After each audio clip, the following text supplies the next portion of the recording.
আজকে বেঙ্গলের একটা ফেমাস ডিশ বানিয়েছিলাম, যেটা হচ্ছে পনির ডালনা।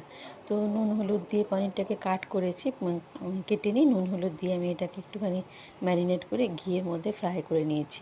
তারপর একটা মশলা বানিয়েছিলাম, ওটাই ভীষণ ভালো হয়েছিল মশলাটার, যেটা আমি পিনাট, আদা, কাঁচা লঙ্কা, জিরে গুঁড়ো, ধনে গুঁড়ো আর একটা হিং দিয়ে পিষে নিয়েছিলাম। তারপরে ঘিয়ের মধ্যে মশলাটাকে ফ্রাই করে একটু বয়েল পটেটো ছিল, ওটাকে কাট করে ওটাতে মিলিয়ে দিয়েছি। তারপর নামানোর আগে একটুখানি ঘি আর কসুরি মেথি দিয়ে দিয়েছি।